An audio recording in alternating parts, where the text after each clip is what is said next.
Un peu d'Amsterdam dans la bouche. Une bouffée d'oxygène dans la... C'est le vrai Kalash pour rappeler straight. Kalash, Yeah, ça va? ça va très bien. On va faire avec toi notre concept L'actu vu par. Pour que tu puisses comprendre et pour que les gens puissent comprendre, on va pas faire une interview classique comme la dernière fois. On va te soumettre quelques thèmes d'actualité. Musique, cinéma, sport, buzz, société. On va commencer par le thème musique. On va parler de ton album Mwakamoon, le 13 octobre dans les bacs. Dans quel état d'esprit tu as abordé ce nouvel album, cette nouvelle réalisation d'album?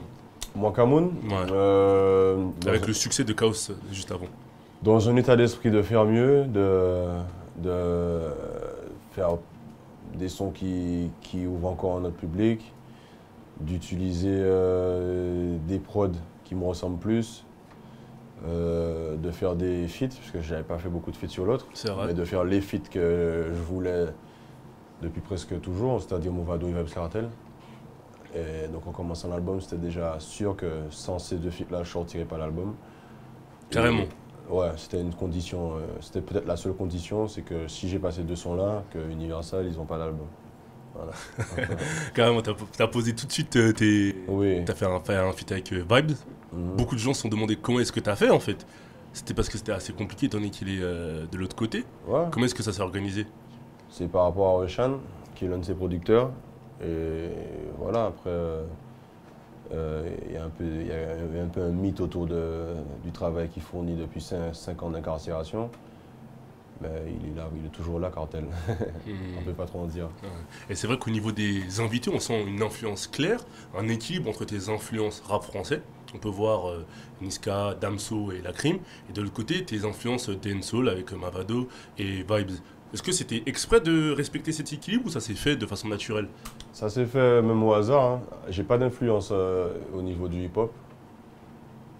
Mes influences musicales sont plutôt dans le reggae, le dancehall ou la musique américaine, la musique nord-américaine.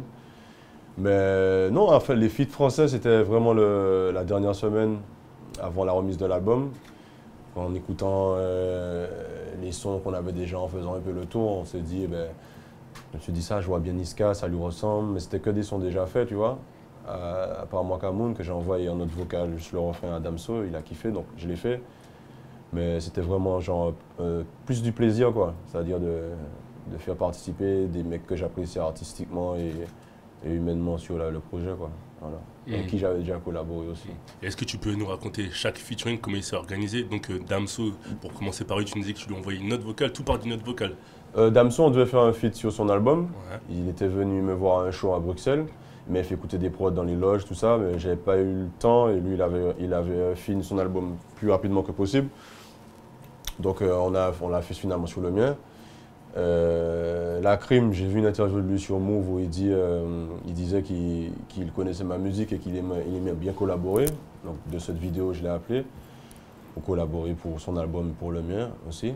Niska, bon, on avait déjà collaboré, on avait déjà fait une tournée ensemble aux Antilles-Guyane. Et on avait fait le freestyle ensemble, donc on discute un peu souvent. Ouais. Donc je l'ai vu. Quand j'ai entendu le son, je l'avais fait déjà depuis un an. Quand je l'ai réécouté, je vois Niska rentrer avec son flow et sa voix qu'on connaît bien. Donc voilà, les feats de rap français, c'est comme ça que ça s'est fait. Hein. C'est sur des coups de tête, des idées comme ça. Et c'est des titres que tu vas clipper, même le morceau avec Mavado, c'est des titres que tu vas clipper? J'espère, ouais, j'espère pouvoir clipper tous les feats. C'est important de mettre un point d'honneur sur les feats, surtout quand ils sont réussis, quoi. Parce que je pense que c'est des feats réussis. Et la façon de bosser avec des artistes qui ne sont pas forcément d'univers musicaux identiques, est-ce qu'elle est différente ou pas? C'est-à-dire que quand tu bosses avec un Mavado, est-ce que c'est pareil qu'avec un Lacrim? Un Niska, est-ce que c'est pareil qu'avec un Damso? Comment est-ce que ça se passe? Non, c'est pas pareil, c'est pas pareil. L'approche, elle est différente. Mavado, il travaille comme moi, c'est l'école des sound systems du reggae dancehall. On a enregistré dans sa chambre déjà, donc tu vois déjà, c'est pas dans un studio, ouais. C'est dans sa chambre. Il écrit pas, donc tout c'est à l'impro, à la vibe, tu vois. Toi aussi tu suis ce truc-là quand tu... Souvent. À la vibe. Okay. Ouais, à la vibe. Ouais. Donc il écrit pas, il pose. Ouais. Lacrim, il prend son temps, il écrit son texte, il pose vite. Niska, il écrit et pose vite. Damso. Mais en fait, ils ont ce point commun d'efficacité, quoi. C'est-à-dire, ils font pas de. Il n'y a rien de brouillon. Quand c'est fait, c'est one shot qualitatif, tu vois ce que je veux dire.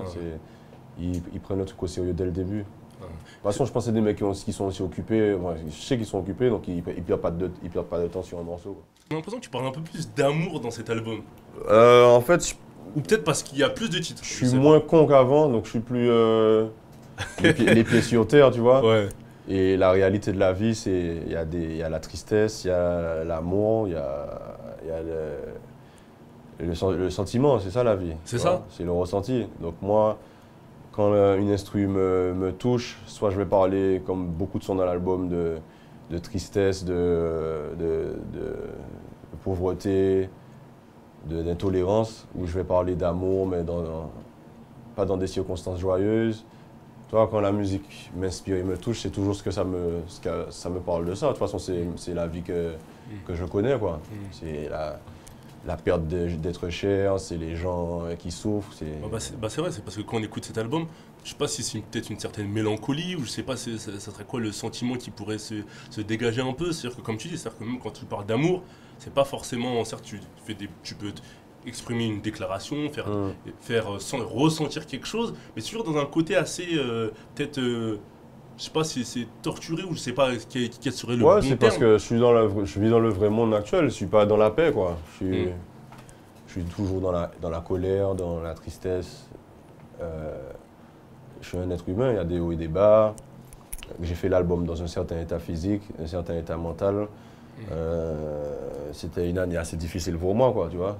C'était l'une des années les plus difficiles de ma vie, donc je pense que ça se ressent dans l'atmosphère de l'album. Tu vois, déjà il est lent. C'est ça. Il est atmosphérique, il est planant, tu vois. Donc j'étais pas du tout dans un mood joyeux ni festif. Ça sent clairement, mais pourquoi tu dis que c'était une des années les plus difficiles, sachant que paradoxalement, tu as eu un succès avec ton album. Mais tu vois, des fois le succès amène la difficulté. C'est-à-dire, plus la lumière brille fort, plus l'ombre est forte aussi, tu vois. Plus le côté obscur de l'autre côté, il est sombre.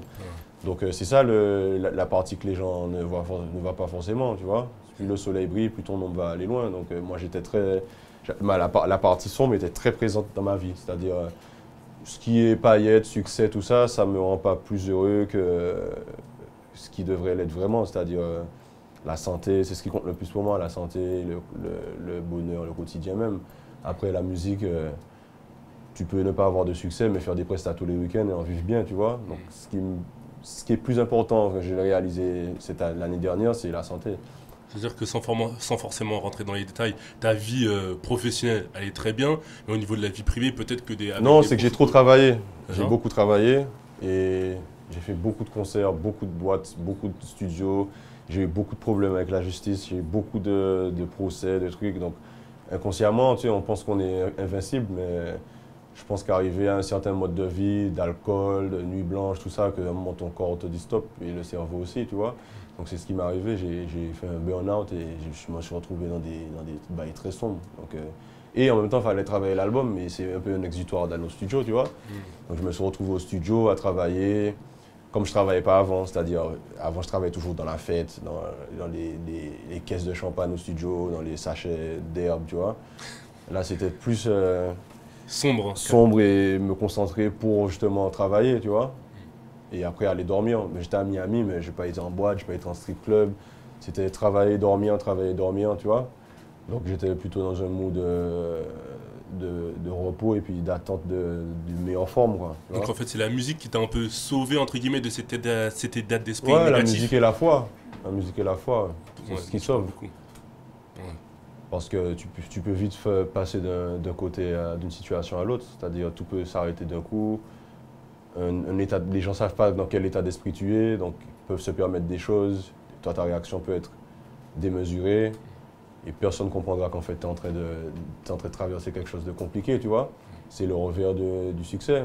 Mais c'est pour ça que quand un artiste pète ou qu'il est beaucoup demandé, c'est bien qu'il soit bien entouré, tu vois.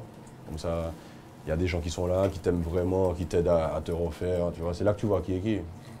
Ouais, c'est parce que c'est vrai qu'on n'a pas forcément parlé, parce qu'on te suit sur les réseaux, c'est vrai que tu n'en as pas forcément parlé sur tes réseaux sociaux, peut-être qu'à mon avis tu ne pouvais pas non plus en parler, on le sent légèrement dans l'album en termes d'atmosphère, mais tu vas pas raconter des choses précises de ce qui s'est passé, etc. Ouais, On devine en fait, c'est pour ça que je t'en parle. Ça pourrait faire peur aux gens, ou s'il faut expliquer en entier, parce que les gens peuvent croire que t'es fou, ou que tu deviens ouf, alors que non, il y a des gens qui osent en parler, chaque être humain a des moments de faiblesse, mais après quand t'es jeune comme moi, tu penses souvent que t'es invincible, donc je me suis beaucoup négligé, puis j'ai entassé les problèmes là, avec la justice, avec même les nuits blanches.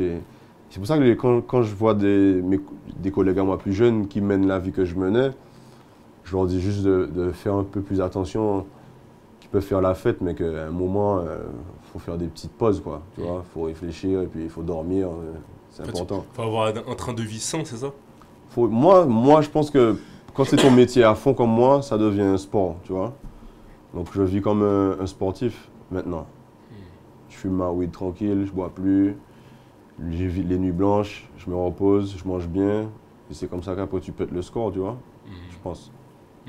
J'ai la preuve, après j'en ai parlé avec d'autres artistes. En fait, c'est un travail. J'en ai parlé avec Booba par exemple, et voilà, il m'a dit, mais faut vivre plus sainement, quoi, tu vois. On peut penser que c'est des mecs qui vivent tout le temps dans la débauche, mais non. Les mecs, ils ont un rythme de vie, ils se gèrent, tu vois, c'est des hommes d'affaires. Donc c'est ça, la vie, c'est pas comme dans les clips. Hein. La vie, c'est pas moulin. Pas des strings tout le temps. et le fait peut-être, je sais pas où tu habites actuellement, peut-être de quitter la France, comme Booba a pu le faire, est-ce que ça, selon toi, ça peut te permettre d'avoir un certain équilibre en fait dans ta vie? Ben, j'ai quitté là où j'habitais. Ouais. J'habitais au cœur de Paris, près des Champs-Élysées. Et bon, déjà, j'ai quitté parce que les keufs sont passés. Donc, c'est comme si on avait violé chez moi. Et là où je suis maintenant, voilà, c'est vrai que changer d'environnement, c'est apaisant, tu vois. J'habite dans un endroit frais, j'ai vu qu'il y a de la nature, il y a la Seine devant. Ça change, tu vois. Et ça te permet d'être plus... de te libérer un peu plus l'esprit, tu vois. Et c'est important pour un artiste, que les gens comprennent ça, que des fois, chaque album, il y a une condition, tu es dans une condition d'enregistrement. Chaos, j'étais dans la fête totale, tu vois. Et la grande fête. Ouais, ça sentait, oui, ça sentait. Ouais, je te parle et moi, Camoun, j'étais dans l'obscurité totale. Sombre. Ouais. D'accord. On va parler de société maintenant. Yeah. Tout à l'heure, tu parlais des réalités de la vie. C'est vrai que tu es un artiste engagé. Certaines personnes peuvent ne pas s'en apercevoir. Mais quand il y a eu les ouragans Irma et Maria, tu n'as pas hésité à faire des appels aux dons.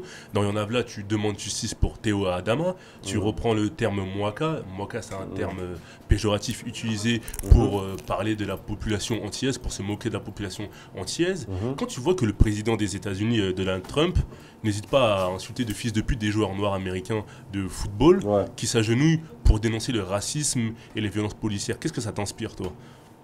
Ce que ça m'inspire vraiment, si je le disais, on m'enfermerait pour ce que je pense. Donc, en version soft, on va dire. dire. Je vais me filtrer. Voilà. Ben, je comprends pas comment... tu sais, il y a des gens des fois qui craquent aux États-Unis et qui font des tueries. Je comprends pas comment, dans tous ces gens-là, ils font toujours des trucs à des gens innocents.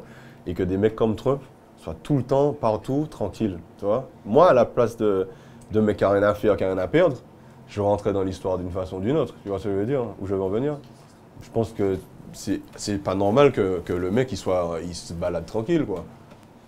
C'est incroyable. Après, mais pour moi, c'est pas possible qu'il soit aussi bête. Je pense que je pense à mon avis que c'est une stratégie qui nous fasse croire des trucs en racontant sa merde. Comme ça, on est tous là, ah ouais, putain, mais quel connard, machin. Et qu'en fait, de l'autre côté, il prépare un coup, tu vois. Parce que c'est pas possible que le monde entier assiste à ça. Tu penses que c'est pas possible d'être aussi mauvais? C'est pas possible d'être... Il est mauvais, mais il est con, tu vois. Parce qu'il y a des mecs qui sont mauvais, par exemple comme Poutine, mais c'est des mecs qui tiennent leur truc. Mais Trump, il fait des trucs de con, tu vois, de Donald. Il s'appelle Donald Trump en plus. De Donald, tu vois, il porte bien son prénom, mais c'est un connard, mon frère. Avec tout son argent, il n'aime pas de perruques qui tiennent, tu vois. Tu vois qu'il est con, tu vois. Même sa meuf, elle est conne. Ils sont tous cons, tu vois. Ça y est, on t'a lancé sur le sujet. Il me vénère, lui. Et tu penses que la condition des Noirs américains, est peut-être plus compliqué que des Noirs en France. Comment est-ce que tu le vois ça? C'est une autre culture, c'est une autre culture. C'est parce que si on avait la culture en France des armes, elle serait pareille. Aux États-Unis, il y a les armes, donc ils tirent sur les Noirs et puis ça passe machin. Mais en France, quand on a les trucs avec Théo et Adama, ça passe. Hein. Les mecs, ils sont toujours pas jugés, ils sont pas en prison. Tout le monde passe en audition devant le juge, sauf les concernés, c'est-à-dire les gendarmes dans l'affaire Adama, ils sont toujours pas passés. Donc je pense que c'est juste sur notre contexte politique et puis au niveau des armes, tout ça. Mais la France n'est pas du tout un bijou au niveau de comment sont considérés les étrangers, même pas que les Noirs, tu vois, et les minorités. La France ne peut donner aucune leçon à aucun pays. À aucun pays. Même moi qui suis pas dans la misère, qui suis quelqu'un quand même, tu vois, des bijoux, voitures, beau train de vie, ils me traitent comme si j'étais leur chien, quoi. Et t'es jamais tombé sur des bons fonctionnaires de police qui font bien leur travail? Si, mais on retient toujours le mal, tu vois. J'en croise des biens à chaque fois. Mais ces bons-là, ce que je leur reproche, c'est quand il y a une connerie de leurs collègues, ils partent la queue entre les jambes, tu vois. Et souvent, dans le poste, il y en a qui me disent « Ouais, c'est un fils de pute, mais dis pas que je t'ai dit ça. » Moi, je le balance direct, lui, tu vois. Je vais voir son chef, je lui dis « L'autre là, même lui, il a dit que t'es un gros fils de pute, tu vois ce que je veux te dire ?» Il m'arrête sur la route. Ils me disent main sur le toit, comme si j'étais dans NWA. Il colle son front contre mon front, il veut se taper. Et il sait que si je me tape avec lui, que ça peut être chaud, tu vois. Mais il cherche à pousser toujours les jeunes vers la faute, tu vois. Et tu n'auras jamais raison devant un keuf. Quitter machin ou pas, faut toujours rester, faut ravaler ta fierté, tu vois. Et moi, je n'arrive pas à ravaler ma fierté, jamais. Même avec l'âge, la maturité, non, le recul, tu n'y arrives pas. Parce que justement, j'estime que je travaille trop, j'ai des enfants. Et je nourris plein de gens. Pour eux, tu veux peut-être pas... On peut pas me traiter comme un moins que rien, tu vois. Mais tu veux pas donner ce spectacle, ok, je vois ce que tu veux dire. Mais c'est-à-dire, je vais pas faire des choses que je faisais avant. Tu tempères en fait. Je tempère. Et je me mets à la place des gens qui n'ont pas d'influence ou qu'on n'écoute pas, qui vivent ça, mais ça doit les rendre ouf, tu vois. Ça te fait limite de la peine, quoi. Tu te dis, putain, mais je suis une grosse merde, en fait. Tu vois, je travaille, je paye les impôts, mais on me traite comme de la merde, quoi, tu vois. Et ça, c'est en France, c'est récurrent. C'est toujours la même chose. Toujours en 2017. Je pense que ça crée une frustration après, c'est ça? Ça crée une frustration et puis ça fait qu'on généralise. Regarde comment je te parle des keufs, alors qu'il y en a des... J'ai même des connaissances à qui je m'entends bien qui sont keufs. On a besoin en fait de sécurité. S'il n'y avait pas de loi, on serait dans la merde. C'est l'anarchie. Mais je trouve qu'en France, il y a trop de laisser-aller au niveau des jugements, des procès. Quand il s'agit de police, ils laissent trop le temps passer, tu vois, pour calmer les trucs. C'est trop long, moi ça me saoule. En fait, c'est plutôt la politique, etc., la justice. Ouais, j'aime les gens. C'est pas la population en elle-même. Ah non, moi je parle avec les gens ils sont curieux, on échange, mais je parle du système. Je parle du système, c'est-à-dire quand tu te retrouves embrigadé dans le système judiciaire, c'est incroyable. Des choses que tu sais, des fois tu te la racontes, ouais mais on n'a pas le droit de me dire ça. Quand tu es dedans, tu fermes ta gueule et puis tu dois tout accepter, quoi. Tu dois faire profil bas. On sent que c'est encore frais en toi, en fait. C'est frais parce que ça s'arrête jamais. C'est comme une spirale. Quand tu crois que le bout a brûlé, il fait un rond et ça repasse près de ton bras, tu vois. Moi, il me fatigue, moi. En plus, je perds beaucoup d'argent dans ça. Non, c'est bon, t'es prêt, Kalash, on n'en doute pas. On va parler de sport maintenant. C'est ta faute de m'avoir parlé de ça, là. Ah, je t'ai lancé, on va parler de sport, on va voir si la thématique va plus te... C'est la même chose en sport. On va parler de Benzema, je crois. Voilà. Je crois que t'as des bonnes relations avec lui, il me semble que vous avez passé C'est un pirate. Des vacances. Il est venu en Martinique en vacances à Noël et on s'est check et on a passé un bon moment, un bon délire. Et voilà, c'est un mec frais, quoi. On parle presque tous les jours, il est frais. Il est cool. C'est un mec qui fait beaucoup...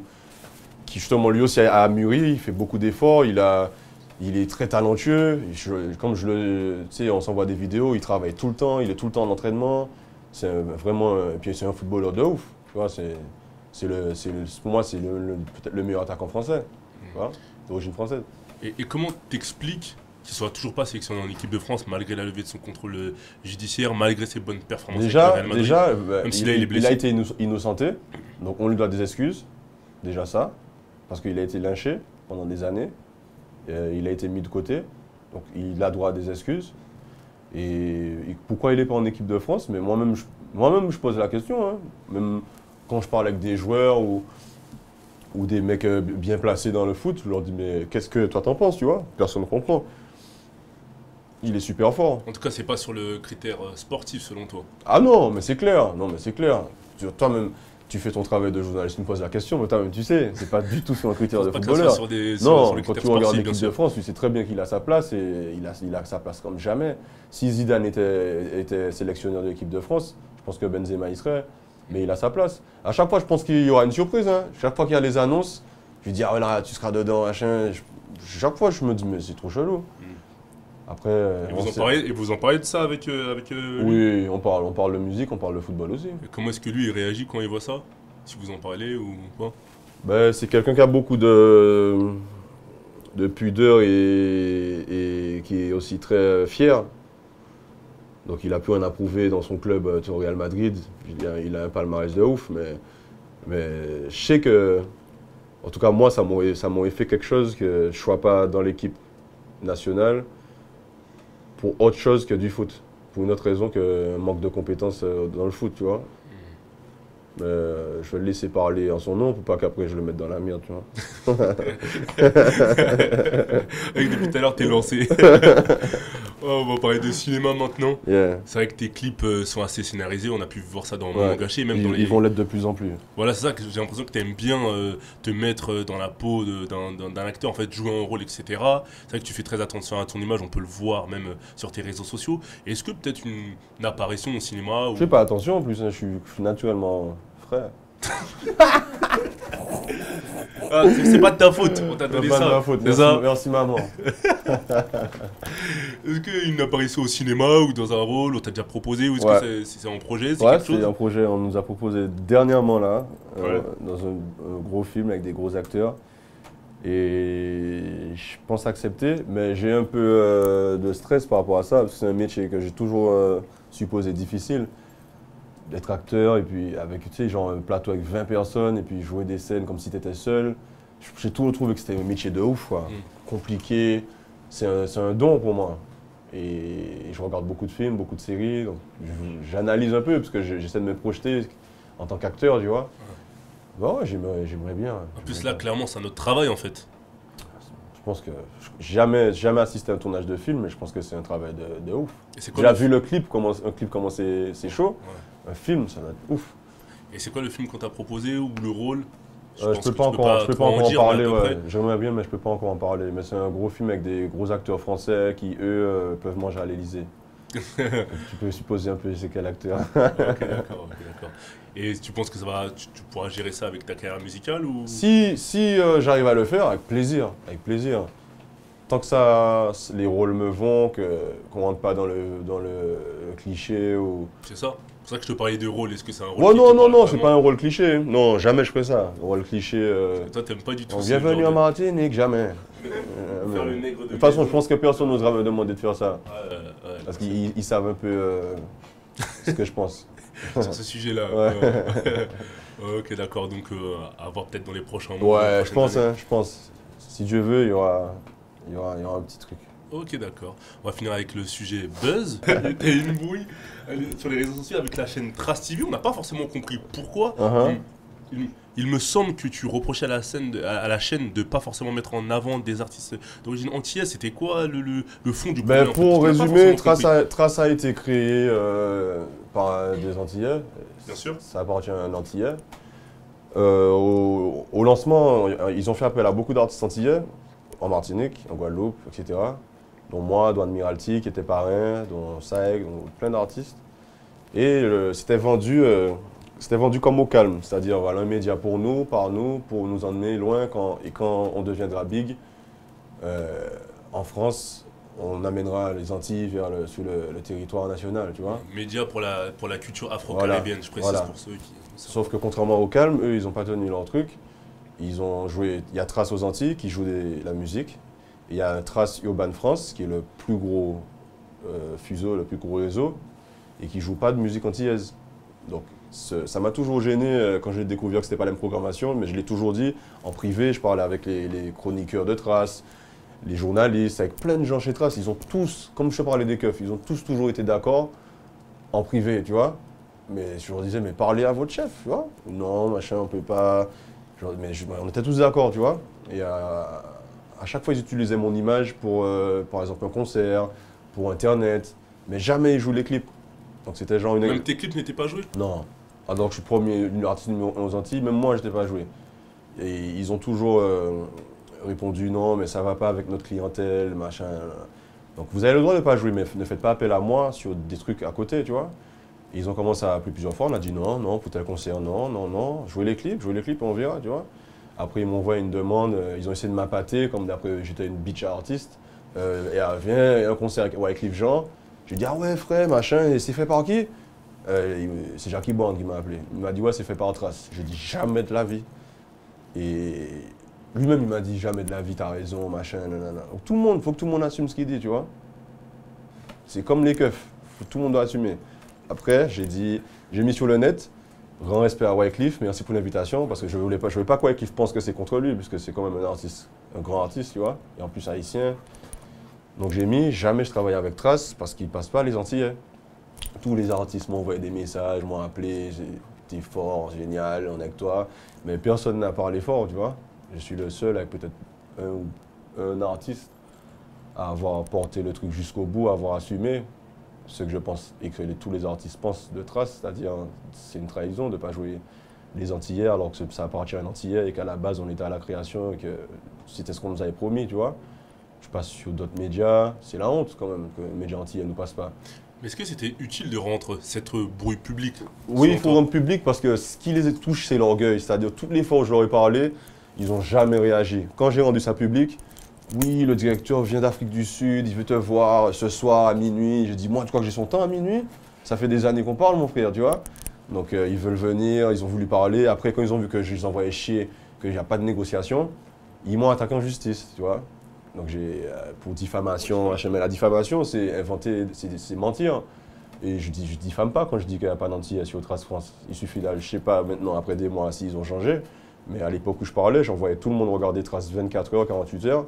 Il y avait tout ce que tu veux, Black M, Gims, Jul, etc. Mais il n'y avait aucun Antillais, même pas Admiralty qui était le parrain, tu vois. Donc moi, je me suis retrouvé un peu tout seul dans ma petite guerre avec eux. Et je l'ai assumé jusqu'au bout. C'est-à-dire, ils m'ont demandé... ils ont dit qu'ils retiraient la plainte si je faisais des excuses vidéo. Donc tu vois, tout ce qui compte, c'est l'orgueil. Si je disais pardon, ils auraient retiré, tu vois. Donc c'est même pas une question de diffamation, c'est l'orgueil qui a été piqué, tu vois. Et c'est ça que j'aime, c'est les piquer pour comme ça, ils comprennent bien que c'est pas un jeu, tu vois. Voilà. Mais c'est vrai que Kalash, depuis qu'on a pu faire la première interview, c'était en 2016, on a l'impression que c'est vrai que tu as un côté tête dure et quand tu as une conviction, quand tu as des convictions sur certains sujets, et tu lâches pas quoi qu'il t'en coûte. C'est-à-dire que peut-être que tu ne serais pas permis de dire ça, peut-être avant la sortie de Chaos, comme tu disais en privé. Ouais, je l'aurais toujours dit. Que tu peux. Je l'aurais toujours dit parce que Trace et moi, on avait déjà eu des conflits avant que je connaisse ce succès. Donc j'ai toujours été comme ça, j'ai toujours fait passer l'honneur avant la promotion ou l'album. Tout ce que je dis, et en plus souvent c'est appuyé par les gens que je veux défendre. Ils sont d'accord, tu vois, mais quand je monte au créneau et qu'on peut y perdre des plumes, je suis toujours tout seul dans mon truc, tu vois. Je me retrouve avec mon avocat, tu vois. Mais moi, j'assume, parce qu'ils savent bien à quel genre de personnes ils ont affaire. Et ils savent quand ils dorment dans leur lit que j'ai raison. C'est une trahison pure et simple. Et ça peut s'arranger par la suite? Pas de mon côté, non. S'ils veulent faire les mecs qui boudent et qui jouent pas alors que tout le monde commence à jouer, ben tant pis, hein, tu vois. Mais moi, je mélange tout, business et humain. On peut pas se voir et serrer la main, on peut pas se voir et être dans la même pièce.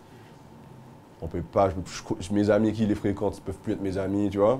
Moi, c'est... T'es dur quand même, Kalash. Oui, parce que c'est un combat historique, c'est important. Je suis en train de défendre une cause et des Antillais et je suis pas en train de parler de Kalash. Parce que je pourrais dire, si je leur avais dit, vous jouez Kalash, ils l'auraient joué, hein. Moi, je leur ai demandé de jouer tous les Antillais. C'est pour ceux qui sont derrière, tu veux dire? J'ai demandé à jouer tous les Antillais et les artistes qui méritent d'être joués. J'ai pas dit de jouer le petit mec là.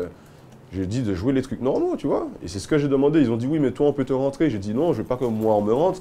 Je veux que vous jouiez les Antillais qui étaient là dans la salle de cinéma à Madiana à Shelcher, avec vous, en train de dire ouais, faire des photos avec vous, faire des concerts gratuits. C'est ça le truc, tu vois. Donc je veux juste que les gens prennent leurs responsabilités. Parce que selon toi, il y a une scène qui doit être mise en avant, c'est ça que tu veux dire par là? Ouais, une scène mise en avant, parce que... et puis tu vois, il y en a que je comprends qui ne m'ont pas suivi parce qu'ils ont besoin d'être joués sur Trace aux Antilles. Tu vois, il faut manger quand même.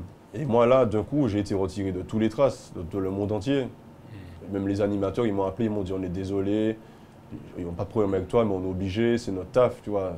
Il me semble que tu t'en es amusé un peu, je crois, tu es sur tes réseaux sociaux de ça. Enfin, Ben, t'as je m'en amuse. ironisé, Tu sais, sur la vie de mes enfants, je peux être demain retiré de ce média et ça peut me coûter bonbon. Je ne vais jamais reculer ni présenter aucune excuse, tu vois. Ce que je dis dans ma musique, c'est ce que je suis. C'est moi qui bosse, c'est à vie. D'accord. Est-ce que tu te vois créer un média, toi? Pas pour l'instant parce que je ne veux pas être tuba comme eux, justement. Je veux pouvoir faire les choses bien, tu vois. Donc c'est pour ça quand Booba a lancé Au Calme, que c'était un plaisir de l'accompagner, d'en faire la promotion avec tous les autres artistes. C'était une fierté. C'est Lucas qui l'a lancé, mais on l'a pris comme si c'était notre média à nous, tu vois. Et jusqu'à maintenant, on ne regrette pas notre choix, quoi. Mais je veux commencer petit à petit. Et puis si au lieu que chacun artiste crée son média, chaque artiste booste un seul truc, tu vois, par exemple, un exemple, tous on booste Au Calme, et voilà. Le but c'est pas d'avoir forcément mon nom sur la devanture du magasin, c'est qu'il y a un gros magasin qui vende bien et qu'on gagne tous dedans, tu vois. Voilà. Ok, d'accord. Et qu'est-ce qu'on peut te souhaiter pour la suite?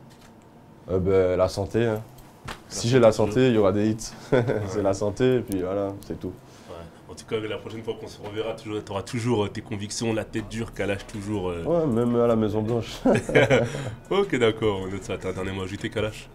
Merci à tous ceux qui soutiennent, à tous ceux qui achètent les albums, tous ceux qui viennent au concert, tous ceux qui envoient des encouragements. Et puis voilà, le combat continue. Avant Dieu, y a rien de toutes les façons. I got hope, tout est beau. J'fais le